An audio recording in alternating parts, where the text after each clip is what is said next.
നമസ്കാരം. പ്രധാന വാർത്തകൾ.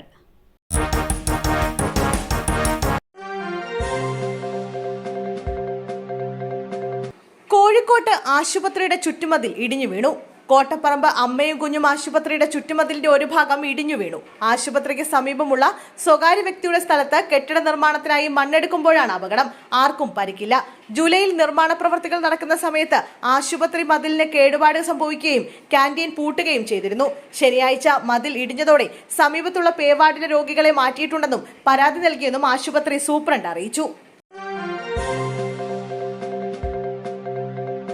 കിളിമാനൂരിൽ അജ്ഞാത വാഹനമിടിച്ച് വയോധികൻ മരിച്ച സംഭവം നിർണായക കണ്ടെത്തൽ. തിരുവനന്തപുരം കിളിമാനൂരിൽ അജ്ഞാത വാഹനമിടിച്ച് കിളിമാനൂർ ചേണിക്കുഴി സ്വദേശി രാജൻ മരിച്ച സംഭവത്തിൽ വാഹനം തിരിച്ചറിഞ്ഞു. ഇടിച്ചത് പാറശാല SHO അനിൽകുമാറിന്റെ ഉടമസ്ഥതയിലുള്ള വാഹനമാണ്.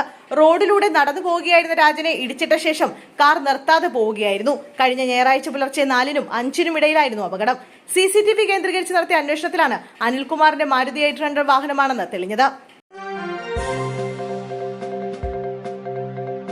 കൊല്ലത്ത് കിണറ്റിൽ വീണ് യുവാക്കൾക്ക് ദാരുണാന്ത്യം. കൊല്ലം കല്ലുവാതുക്കൽ ഇന്ന് വൈകിട്ടോടെയാണ് ദാരുണമായ സംഭവം. കല്ലുവാതുക്കൽ സ്വദേശി വിഷ്ണു, മയ്യനാട് ധവളക്കുഴി സ്വദേശി ഹരിലാൽ എന്നിവരാണ് മരിച്ചത്. കിണറ്റിലകപ്പെട്ട വിഷ്ണുവിനെ മുകളിലോട്ട് കയറ്റുന്നതിനിടെ കയർ പൊട്ടി രണ്ടുപേരും താഴേക്ക് വീഴുകയായിരുന്നു. വിഷ്ണുവിനെ മുകളിലേക്ക് കയറ്റുന്നതിനായാണ് ഹരിലാൽ കിണറ്റിലിറങ്ങിയത്. ഇരുവരെയും കിണറ്റിൽ നിന്ന് പുറത്തെടുത്ത് ആശുപത്രിയിൽ എത്തിച്ചെങ്കിലും രക്ഷിക്കാനായില്ല. ഇരുവരുടെയും മൃതദേഹം കൊല്ലം പാരിപ്പള്ളി മെഡിക്കൽ കോളേജിലേക്ക് മാറ്റി.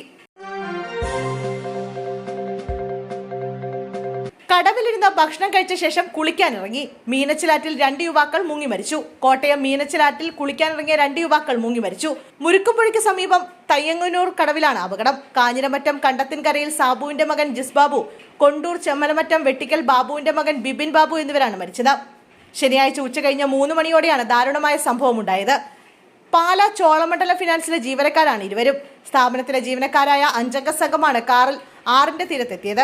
എല്ലാവരും കടവിലിരുന്ന് ഉച്ചഭക്ഷണം കഴിച്ച ശേഷം ജിസും ബിബിനും കുളിക്കാൻ 6-ലേക്ക് ഇറങ്ങിയപ്പോഴാണ് അപകടം. വെള്ളത്തിൽ താഴ്ന്ന യുവാക്കളെ കൂടെ ഉണ്ടായിരുന്ന സുഹൃത്തുക്കളിൽ ഒരാൾ രക്ഷപ്പെടുത്താൻ ശ്രമിച്ചെങ്കിലും കൈവഴുതി മുങ്ങിപ്പോവുകയായിരുന്നു. ഞാൻ ഒരു കണ്ണി മാത്രം. മാധ്യമങ്ങളെ പഴിച്ച് രാഹുൽ മാങ്കൂട്ടത്തിൽ. ലൈംഗികാരോപണങ്ങളിൽ മാധ്യമങ്ങളെ പഴിച്ച് രാഹുൽ മാങ്കൂട്ടത്തിൽ MLA. കോൺഗ്രസിന്റെ യുവനിരയും സൈബർ പോരാളികളും ദുർബലപ്പെടേണ്ടത് ചിലരുടെ ആവശ്യമാണെന്നും താൻ ഒരു കണ്ണി മാത്രമാണെന്നും രാഹുൽ പറഞ്ഞു. മിഷൻ 2026 എന്ന വാട്സ്ആപ്പ് ഗ്രൂപ്പിലായിരുന്നു രാഹുലിന്റെ പ്രതികരണം. മാധ്യമങ്ങളുടെ ലക്ഷ്യം താൻ മാത്രമല്ല എന്നും അവർ പറഞ്ഞു.